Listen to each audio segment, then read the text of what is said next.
Thank you very much, and I'm delighted to be here today. It's also a very important day for me.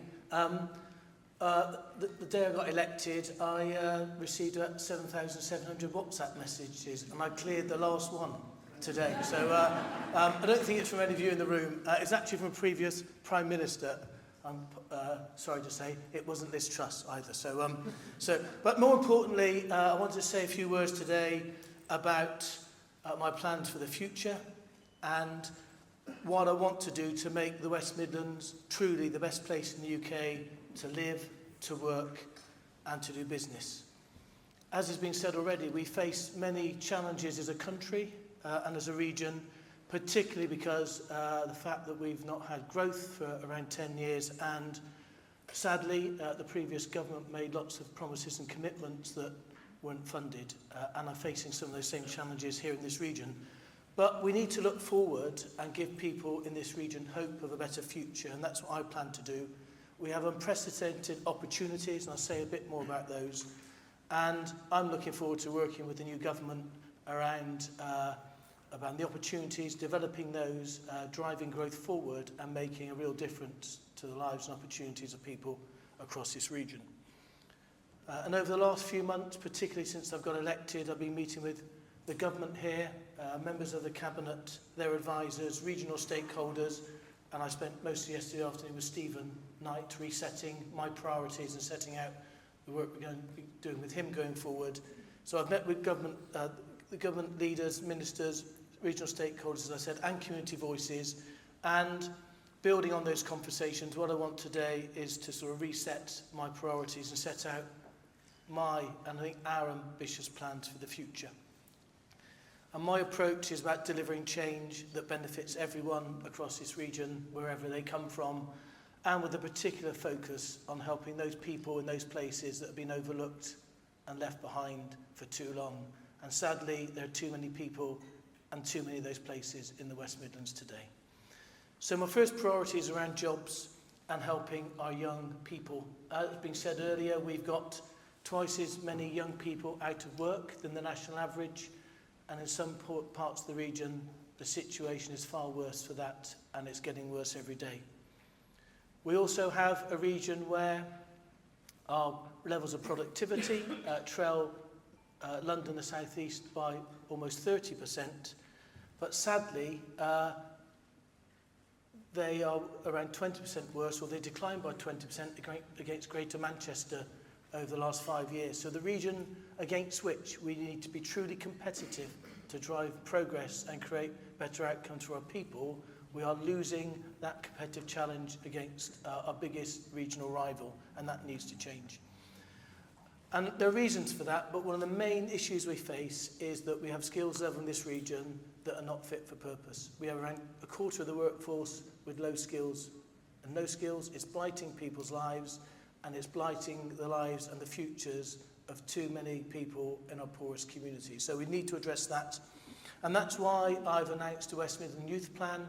It's around creating 120,000 new job opportunities, training opportunities, apprenticeships for our young people. And we've started that programme today with something called, already with the Path to Apprenticeship programme. And the first cohort of 15 young people that left school with no qualifications have had access to training opportunities, interviews, and the first group have now got apprenticeships in the construction industries. Those opportunities will change their lives, and they are changing lives at this very point in time. And I want to create a region, a West Midlands, where we're creating a better future for everyone, no matter what your background. People have a pathway to meaningful, secure work and a better paid job. Something that has not had enough attention for more than a decade in this region. My next big priority is around homes. Everyone deserves a safe, secure, affordable and a warm place to call home. But for sadly, too many people in this region, that remains a dream. We have around 46,000 families on waiting lists for housing and 20,000 families in poor quality, high cost, temporary accommodation. The absence of high quality housing is preventing too many people getting on with their lives and building a future for themselves and their families and their children. And that's why I've made a commitment about having the biggest programme of affordable and social housing in this region that we've had for 40 years. It's why I've written to the Deputy Prime Minister asking for greater freedom to use the £150 million of housing resources of the Combined Authority that are currently stranded. And they're currently stranded because the rules around their use designed by the previous government are not fit for purpose, and they're not allowing me to deliver the affordable social housing that we require. And next week at Labour Party conference, I'll be picking up conversations with Andrew Rayner around the greater freedoms we can have to deliver that housing. And largely it's about subsidy rates. And even if I was to work solely with housing associations in the region, almost overnight we could create 2,000 to 3,000 social homes, changing the lives of people, removing families from temporary accommodation, improving their outcomes, and reducing the burden of supporting accommodation from the bills of local authorities. And if we work together, we can unlock more resources and make a really big difference. My third priority is growth. And growth, as we know, is a national priority, and it needs to be a regional priority too. Our region has fallen behind. I've talked about that already in terms of not having had growth in this region for almost a decade, and the fact that we're increasingly losing our competitiveness against a region that we need to be not more than competitive with, but we need to be ahead of. But we're making progress. The first announcement I made when I was elected was to get our 3 investment zones over the line. They will deliver around £5.5 billion worth of inward investment and create 30,000 jobs. They run across the region, from the southeast of the region in Coventry, across the border in Warwickshire, around hopefully the site of a new gigafactory and a green gigapark, working with Coventry and some other key stakeholders here, like the Rugby Group. We've got the Knowledge Quarter in the centre of Birmingham, and importantly, a green innovation corridor in Wolverhampton. I've been out to meet the lead sponsors of those sites and those developments, and I've been really, really clear. Those leaders of those sites have an obligation to deliver, not just for the this region or our economy, but for the country too. And in my view, every one of those programmes needs an enforcer to drive it forward. And I'll be raising that and speaking to council leaders over the next few weeks about my expectations of them and the obligations they have to deliver the growth and the jobs that those investment zones need to deliver. Also, we're delivering our own regional growth plan for the Chancellor of the Exchequer for the autumn. That will focus, it needs to focus on those industries that are going to help our economy transform, in particular advanced manufacturing, life sciences, green technology and digital and creative industries. And I was working and talking to Stephen Knight about the creative element yesterday and his plans. But I'll be really, really clear to the civil servants that this growth plan needs to be something that has resonance and relevance across the whole region. It cannot be a document that if you peeled the West Midlands title off the front, it could be about any place and anywhere. I want it deeply embedded in this place. I want it underpinned by the recognition of the importance of those foundations industries of construction, of logistics, of engineering, of hospitality, that are often, for our young people, the first route into the first job that's going to change their lives. But more than that, I want it underpinned by a route map that sets out not just the direction of travel, but the interventions and actions we need to make to move our economy from where we are now to where it needs to be in 10 years' time. So this vision needs to be a plan, and it needs to be a plan of action and for action. And finally, I want to talk about my plan for transport. Some very pragmatic things we need to do and fix. We've had a sticking plaster approach to our transport projects, our funding, the application of that funding, and promises being made in the past that cannot be met or delivered because of the terrible record of delivery in this region. And to be frank, often I think projects have been selected to move forward that haven't met the requirements of business cases. So that's why I've launched an independent review about how we fund projects and how we prioritise them, and particularly how we manage and deliver them. And that needs to be better. The delay in many of those projects is undermining this region. It's stopping our people getting to work, getting to college, getting to doctors, getting to the high street, and it's failing too many people at this point in time. And that's why I'm focusing in the short to medium term on bus franchising, 80% of people in this region that use public transport use the bus network, and the bus network here is not fit for purpose. We've got a private sector operator that is losing interest in it, and when they decide that they can't run routes anymore, they take those routes away, and often it's stopping people get on with their lives. And I was really struck by a conversation I had during my campaign with the Chamber of Commerce in Solihull, that were talking about the great opportunities in Solihull, whether in the town centre, at the airport, at JLR, but kids from North Solihull, Chelmsley Wood, Smithswood, Kingshurst can't get to those jobs because the buses don't run at the right times, and that's because the private operator of this bus system runs buses along routes, and at times it works for them and it doesn't work for people and young people across this region. We need to do more than just invest in buses, and I had a meeting this morning with the Secretary of State for Transport talking about the plans and submissions we'll be making and she'll be making to the Chancellor Exchequer in the autumn that will help set the framework for capital infrastructure funding across our network for the 5 to 10 years ahead. And our goal again, as it is on growth and housing and jobs, is to connect communities so that no one's left behind, and every journey is a step towards greater opportunities. So I want to leave you with a few thoughts as I close today. Look, here in the West Midlands, I think we have a perfect ecosystem for change, and I'm not just saying that alone. I speak to business leaders, community leaders, our council leaders, and leaders of our colleges and universities, and they say the same. But what we need is to work really collaboratively, to align objectives and work together and pull in the same direction. If we do that, we can turn this region round and make a real contribution to turning the country round too. So I'm asking all of you in this room to work with me and work together. I need your support. If we do that, we can tackle the challenges we face ahead and move this region on and create a West Midlands where everyone can live, work and travel with pride and purpose. So my last call to arms, if you like, is let's build this future together, not just for ourselves, but for generations to come. Thank you.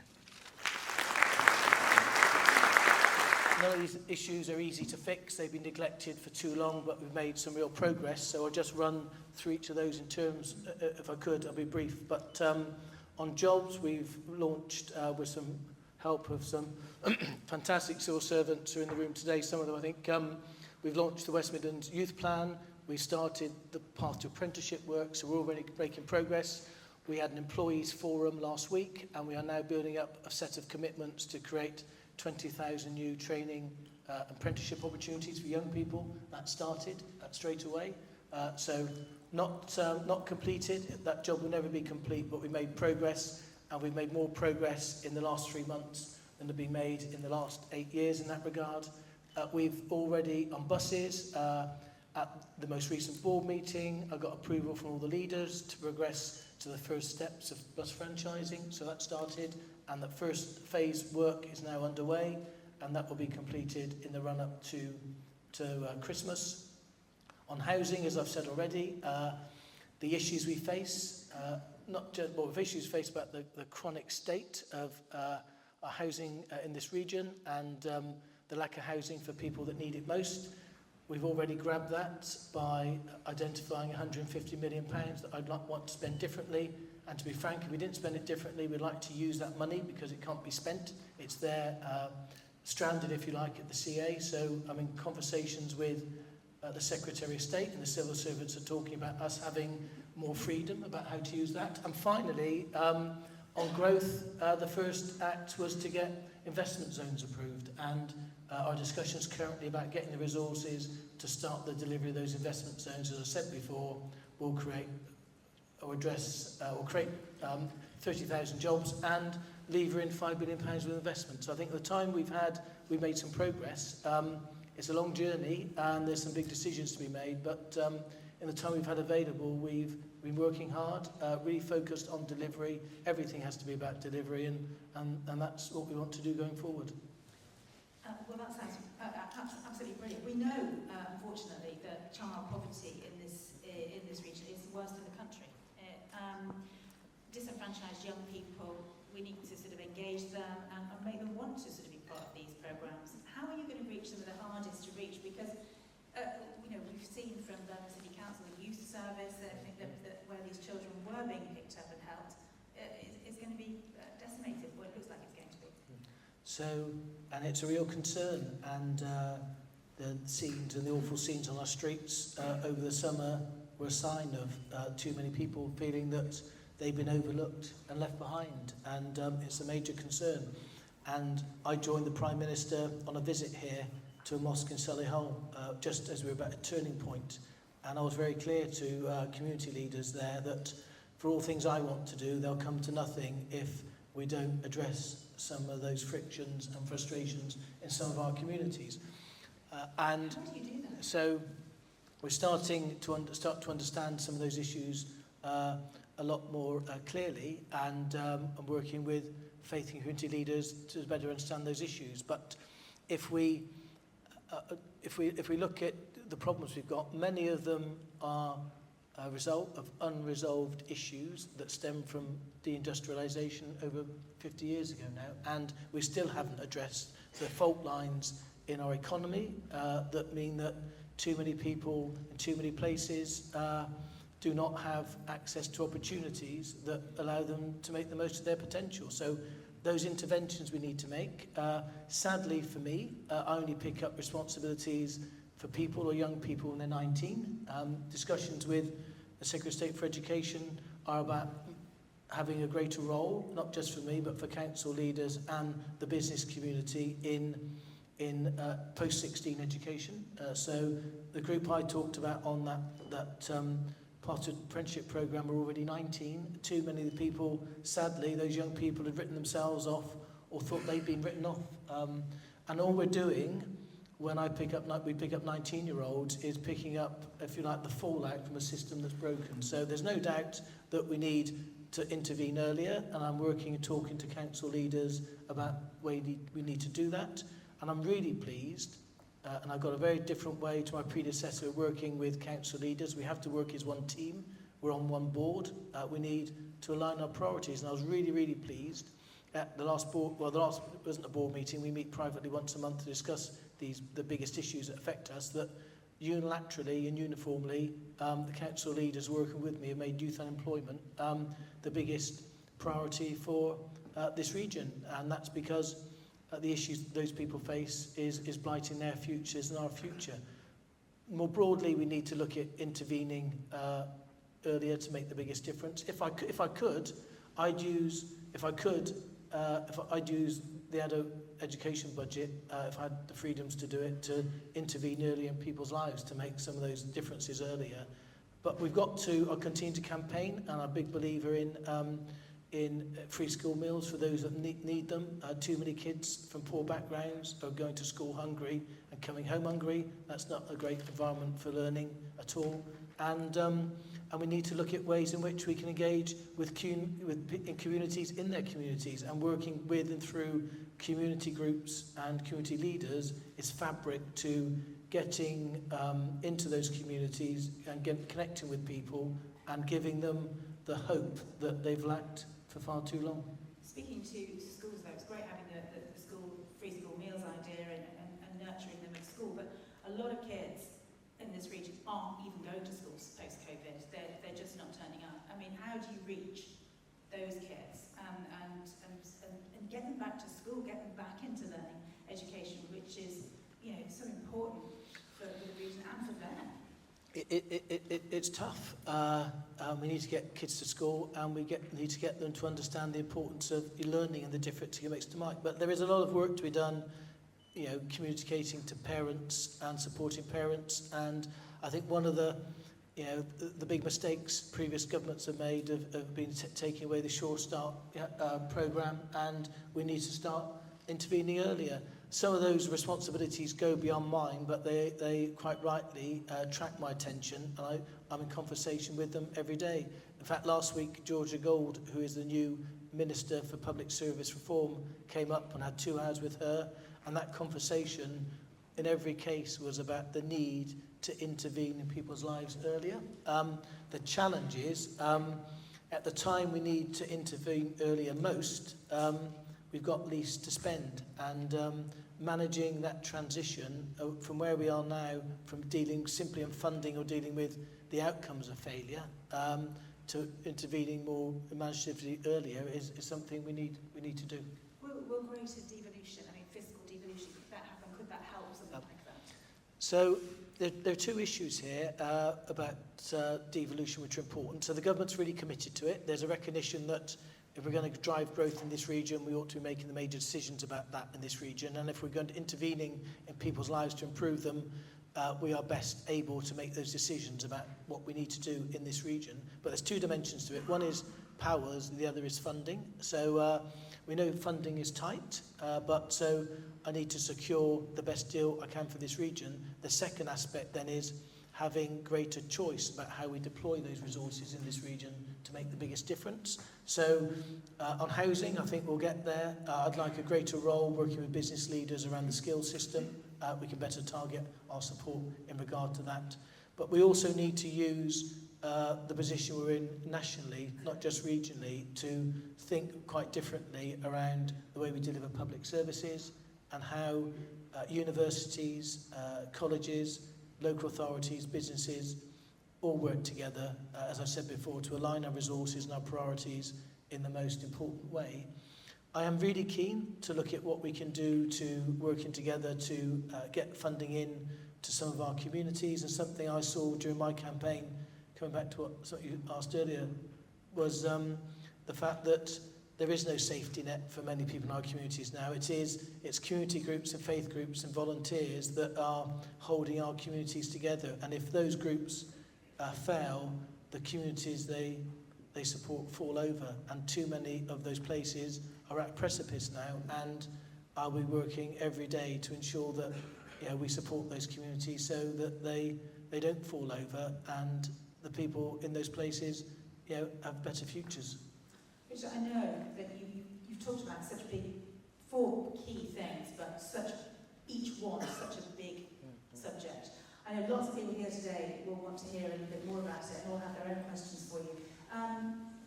Do put your hand up if you'd like to pick up any of the points that Richard's made, or indeed pick up on a completely brand new point, and we'll get a mic to you and we'll ask Richard. Anybody who'd like to throw a question, please put your hand up. Oh yes, gentleman just down there. I'll give you my mic. Yeah.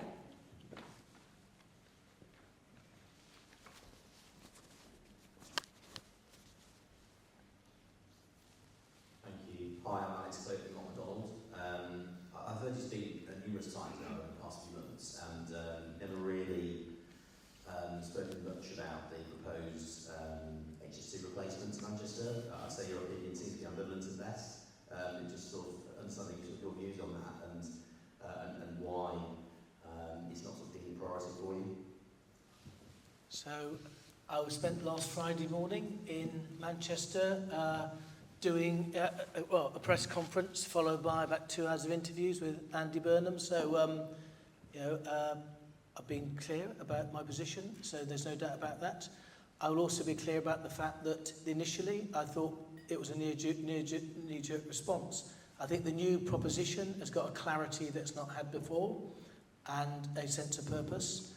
The previous iteration of the Arab-led proposal, and I'll be very clear to them about that, and I was clear last week, I thought was flawed. It was a knee-jerk response to a government announcement and more about campaigning than about the reality and the practicalities. And that's because it was all about having a privately funded line and no recognition of the important role that government would need to play in that process. I spent a lot of my career in project finance, and one thing I do know is the private sector might do some budget estimates and cost estimates, but it won't put a spade in the ground or buy land unless a major infrastructure project is underwritten or guaranteed by government, and that was lacking before. I think we've moved on from that position, so the current proposition, or the new one, is far more pragmatic and realistic. It'll help address capacity issues between the West Midlands and Greater Manchester. It will help secure and deliver growth that our regions need, but also, more importantly, it connects places en route that the previous iteration didn't. So I was really clear, and it's just repeating what I said last week, and I'm now working with Andy Burnham and the Secretary of State on how we move that concept forward, and I'm hoping we'll be soon attending jointly a steering group with the Secretary of State to look at moving that work on to the next phase, which is some more technical feasibility and some assessments of in preparation of a business case. So I think my position has changed because the proposal has changed, and I'm very supportive of the latest work that the Arab-led consortium have delivered. Anybody else who's got a question? Yes, gentlemen. Steve? Can you just get this mic to Steve? Thank you. Richard Steve Rigby. A question around the growth agenda, which obviously is critical for the government and for our region, and it's understandable right now with the budget pending and spending review underway that there's I guess a shorter term growth agenda. How does that evolve into a longer term industrial strategy for the region? Really good question, Steve.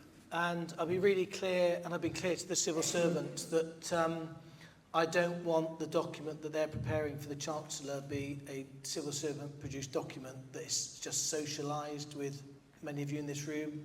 I think you need to input to it and drive it forward. So we've got the growth plan, or the regional growth plan, will be a medium to long-term plan. But what really is important is that it needs to be ambitious. Of course it does, and it will be. But I want it grounded in the fabric and the ecosystem we've got here in the West Midlands, so it's meaningful to people who live here and work here. But it needs to be a document that also promotes this region, and we've got some fantastic businesses here. And I've been meeting a number this week, including the new folks that have invested in Birmingham City, delivering $2.5 billion into this region with Stephen Knight most yesterday afternoon. So we hope it will be a bridge to the long term. But what is really important, I think, for all of us is that it's based on reality, and it sets out clearly, as I said before, the actions and interventions we need to just translate or move our economy from where we are now to where it needs to get to. And we need to address a productivity gap that is getting larger, not just against the London South East, but as I said, against our biggest regional competitor. And at the same time, we need to ensure that we're giving access to opportunity for everyone who lives across this region. So that's what we need to do. Also, we need to work together to promote this region. Chancellor Exchequer's got a Global Investment Summit. I think it's on the 14th of October. I'm hoping that a number of you in the room will get invited to it. But I want, I mentioned this yesterday when I spoke to the media, I want and will be running our own version of that in the spring or summer next year, and I'd like a number of you in this room to be key participants in that, and that will be promoting our version or our contribution to the National Growth Plan or Industrial Strategy through selling our own growth plan and using that event to market and promote this region, and to set out very clearly the way we want to work with businesses and investors to grow our economy and deliver the types of opportunities that I want people in this region to have access to. Thank you, Richard. I'm very conscious of time, and that we've got time to take one more question if anybody else would like to. Yes, the lady in the red jacket there. Thank you. Hi Richard, I do go on about this a lot, but we still have a serious problem with Section 106 delivery of affordable housing across the country. But in the region we have empty brand new homes that were meant to be for people in desperate housing need that are standing empty. What are we going to do to solve this issue alongside developers, the local authorities and the RPs? Okay. So I've been really clear. I share your concerns. We've got, across this region, we are in a position of meeting our housing targets. They're not enough. I would share that with you. And we're not delivering enough housing that is affordable or social. And I'll be using my resources to target, and no apology for this, to target and support those people in greatest need. And that's my focus. And that's where I can make the biggest difference. And I went to a school recently in Handsworth where the day I was there, 2 children at that school and their mother have been evicted overnight by a really poor landlord.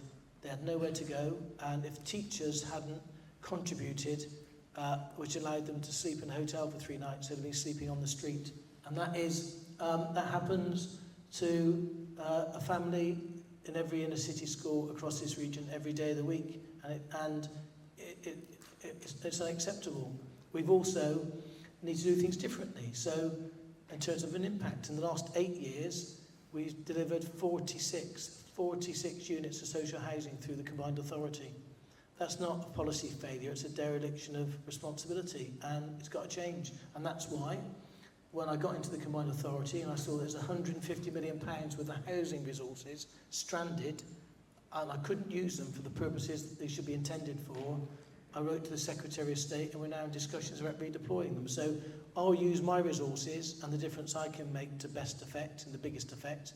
And I'd like to thank some of the housing associations in the room that supported and helped contribute to the letter I sent to Angela Rayner, because your help in setting out very clearly the way in which those resources could be used and the difference they could make was very, very helpful.